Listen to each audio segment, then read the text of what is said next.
Sacerdote Luis Toro, un saludo afectuoso y respetuoso hacia su distinguida persona hasta la hermana República de Venezuela.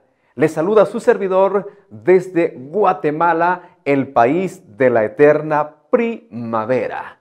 En primer lugar, le quiero felicitar por tremenda labor que usted está realizando allá en Venezuela con los pobres, los más necesitados, con aquellos huérfanos, con aquellos desfavorecidos, trabajando arduamente en esos asilos. Déjeme felicitarle, un aplauso, siga adelante, échele muchas ganas. Y aunque usted no lo crea, yo aprendo de sus enseñanzas, aprendo de sus disertaciones que usted da. Lo vengo siguiendo hace como unos 4 o 5 años en el YouTube. Y son muy interesantes sus debates, son muy llamativos. Admiro su manera de encarar a su oponente, admiro su manera, su estrategia de manejar un debate, admiro su ponencia como un defensor. Usted es un tigre defendiendo su fe católica, eso es de admirar.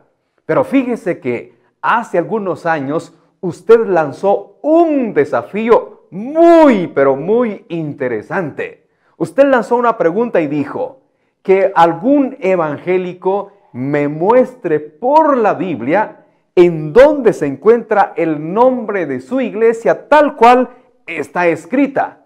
Y esa pregunta me ha venido desafiando y me motivó para estudiar un poco más la Biblia, indagar, profundizar, y dije, voy a buscar en qué parte de la Biblia se encuentra el nombre de la iglesia a donde yo asisto. Y el día de hoy le tengo una tremenda sorpresa.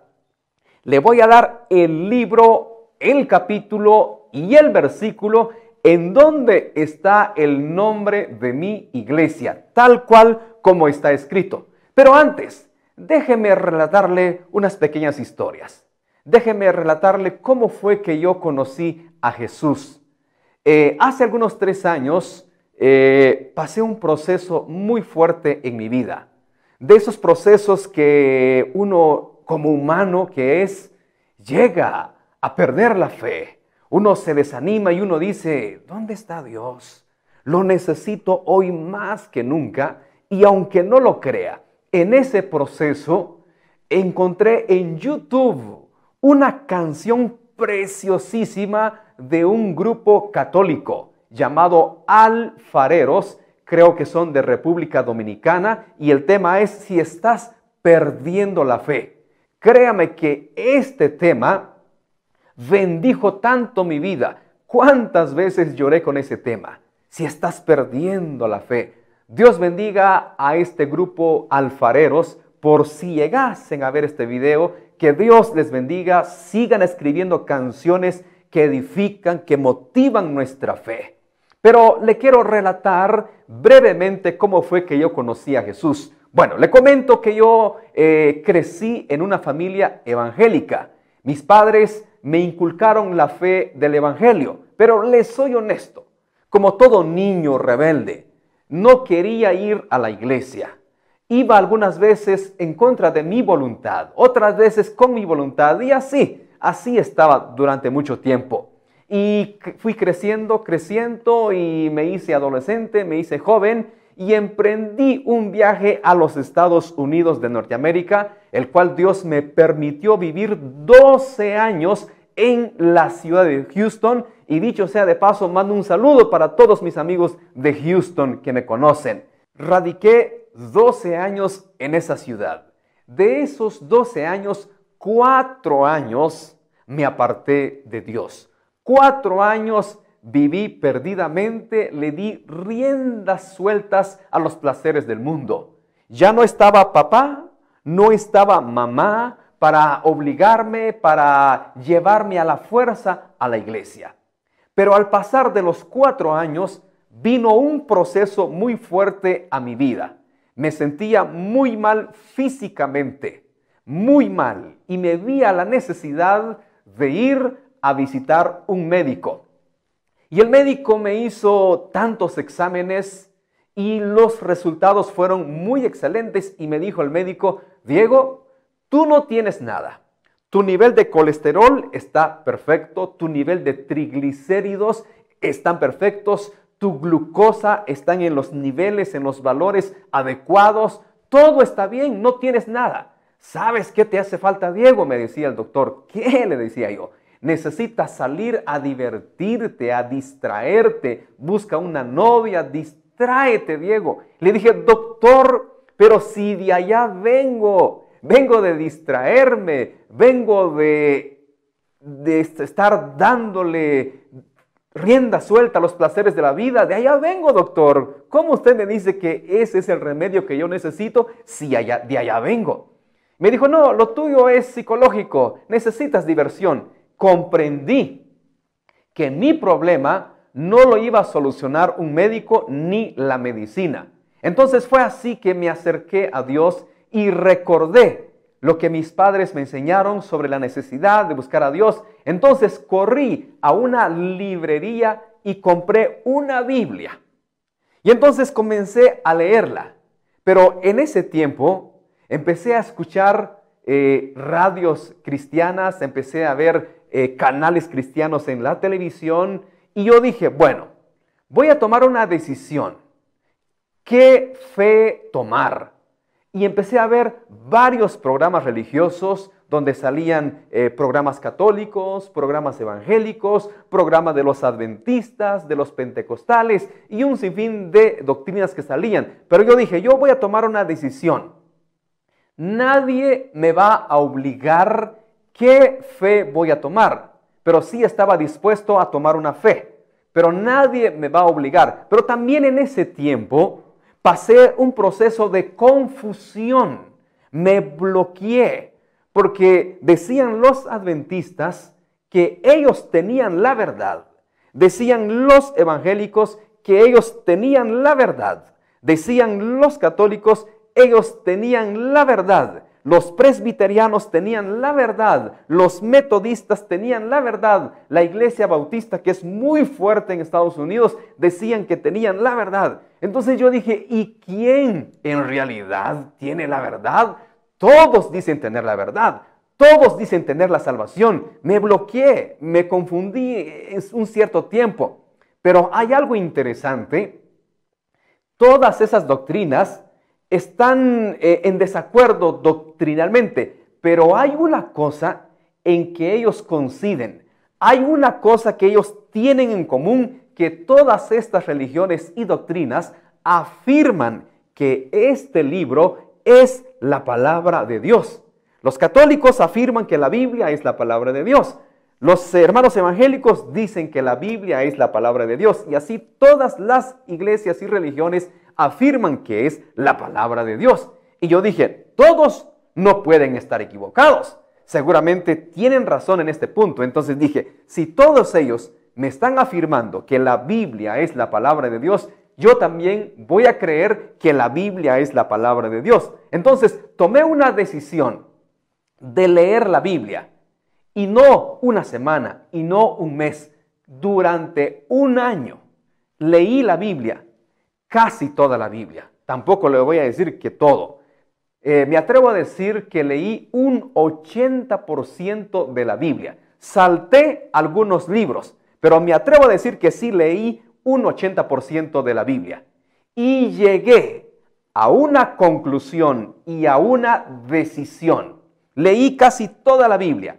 Y entonces la Biblia me está enseñando que Dios es el creador del universo, que Dios fue el que formó todo lo que nuestros ojos ven.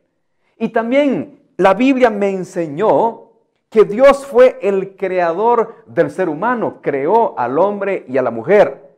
Pero también me enseñó la Biblia que el hombre desobedeció a Dios, desobedeció el mandato y por ende vino la muerte, vinieron las enfermedades, vinieron todas las catástrofes que todos ya sabemos. Pero también me di cuenta que Dios ama a su creación. Dios ama a toda la humanidad. Me di cuenta de eso al leer toda la Biblia. Y también leí en la Biblia y me relata que Dios siempre ha tratado la manera de cautivar la atención de su creación. Y es la creación el que le ha dado la espalda a su creador. Somos nosotros los hombres los que nos hemos apartado de Dios, pero Él constantemente ha tratado la manera, ha usado varias estrategias para hacernos acercar a Él. Entendí que todos los profetas cumplieron una misión. El profeta Isaías, el profeta Ezequiel, el profeta Daniel, el profeta Joel, tenían un propósito en común: hacer volver a los hombres a Dios. Cada uno de estos profetas que menciona la Biblia tenían una misión y un propósito: hacer volver a las personas a Dios. Pero aún así me doy cuenta que la creación le ha resistido a Dios. Y yo lo veo así, así lo traduzco. Esto es mi manera de ver las cosas. Dios agotó lo último que tenía, enviando a su Hijo Jesús hace más de 2000 años, que nació de la Virgen María. Y Jesús tuvo un ministerio corto de 3 años. En esos 3 años Jesús discipuló a 12 hombres, los preparó, los adoctrinó, les dio a cada uno sus deberes, le dio a cada uno su misión de qué hacer. Y también Él, durante esos 3 años, constantemente les estuvo diciendo que Él iba a morir, pero también iba a resucitar. Y entonces leí los evangelios, y los evangelios relatan que Jesús murió en la cruz del Calvario. Cargando mis pecados, yo tenía que morir. Toda la humanidad tenía que pagar el precio de su pecado. Pero Jesús tomó nuestro lugar. Jesús entonces cargó nuestro pecado en la cruz del Calvario, y por medio de su sangre nosotros alcanzamos salvación y vida eterna. Empecé a leer todos esos relatos. Y sí, a los 3 días Jesús resucitó. Y ya no fue mucho tiempo que estuvo aquí en la tierra, y luego ascendió al cielo. Pero le dejó una misión a sus 11 discípulos: que regaran la doctrina, que regaran el medio. Y yo entendí que Jesús vino con un solo propósito a esta tierra. En esos 3 cortitos años vino a implantar, vino a fundar una doctrina, la doctrina del Evangelio. Empecé a leer y a leer y a leer, y tuve que estar bien seguro, tenía que estar completamente convencido cuál era la enseñanza, o cuáles son las enseñanzas que Jesús dejó. Las parábolas, las anécdotas, todo lo que Jesús enseñó durante su ministerio. Pero llegué a la conclusión que Él dejó implantado una doctrina, una enseñanza, y que es el Evangelio. Y le dijo a sus discípulos, a los 11, les dio una misión: vayan por todo el mundo, rieguen este Evangelio, anuncien estas buenas nuevas para que los hombres alcancen salvación. Dios tenía un solo propósito: salvar a la humanidad. Dios tenía un solo propósito: que los hombres nuevamente se vuelvan a Dios.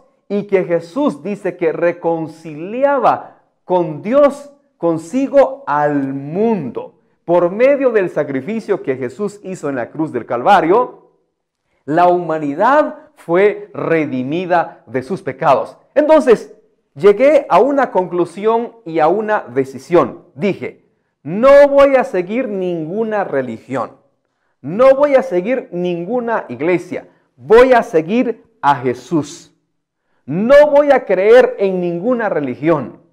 No voy a creer en todas las que mencioné. Voy a creer en la enseñanza y la doctrina que Jesús dejó, que es el Evangelio. Entonces esta es mi conclusión. Puede que estoy mal, puede que esté equivocado. En mis convicciones personales, para mí no importa la iglesia. Lo que importa es la enseñanza que se dé en la iglesia. En mis convicciones personales, el nombre de la iglesia a donde yo asista es irrelevante. El nombre de la iglesia a donde yo me congregue está en segundo plano. Lo que verdaderamente importa es la enseñanza, la doctrina que enseñen en esa iglesia. Por ejemplo, aquí en mi país, Guatemala, hay varias universidades. Está la Universidad de San Carlos, está la Rafael Landívar, la Panamericana y más universidades. Y de todas estas universidades salen médicos, abogados, ingenieros, arquitectos. Pero realmente, ¿qué fue lo que formó a estos hombres profesionales? ¿La universidad? No, sino la enseñanza, la preparación que se dio en esas universidades fue lo que formó a un abogado, a un médico, a un ingeniero, a un arquitecto. No fue tanto el nombre de la universidad, sino la enseñanza que se impartió dentro de esa universidad. Así veo yo. Lo que realmente importa es la doctrina que se nos enseña en nuestra iglesia. Leí casi toda la Biblia, entonces así fue mi conversión a Jesús. Tomé una decisión de creer en Jesús y de creer en su doctrina. Por eso cuando yo predico, yo nunca digo, vengan a mi iglesia. No soy pastor, sino a la iglesia donde me congrego. Yo nunca digo, vengan aquí. Aquí está la verdad. Nosotros tenemos la verdad. Nosotros somos la única iglesia. Jamás digo yo eso. Yo digo a las personas, acepten a Cristo, acepten su evangelio. Es todo lo que yo les digo, no digo más nada. Acepten a Cristo, acepten su evangelio. Así fue mi conversión al Señor Jesucristo, sacerdote Luis Toro. Muy bien, quiero finalizar este video dándole el libro, el capítulo y el versículo en donde se encuentra el nombre de la iglesia al cual yo asisto. Le cuento que yo me congrego en la misión evangélica del Príncipe de Paz. Y en el libro de Isaías, capítulo 9, versículo 6 dice, porque un niño nos es nacido, hijo nos es dado, y el principado sobre su hombro, y se llamará su nombre admirable, consejero, Dios fuerte, Padre eterno, Príncipe de paz. Ahí está. En la Biblia, Isaías, capítulo 9, versículo 6, el nombre de mi iglesia, Príncipe de paz. ¿Y de quién estaba profetizando el profeta Isaías? Por supuesto, de nuestro Salvador Jesucristo. Que Dios le bendiga, sacerdote Luis Toro. Nuevamente le envío mi afectuoso saludo, mis respetos hacia su persona. Por si las grandes casualidades de la vida nos topásemos por ahí, me gustaría estrechar su mano, tomar un café con usted, dialogar, platicar, y estoy seguro que será sumamente interesante. Que Dios le bendiga y un saludo a toda la comunidad católica. Que Dios les bendiga. Bendiciones.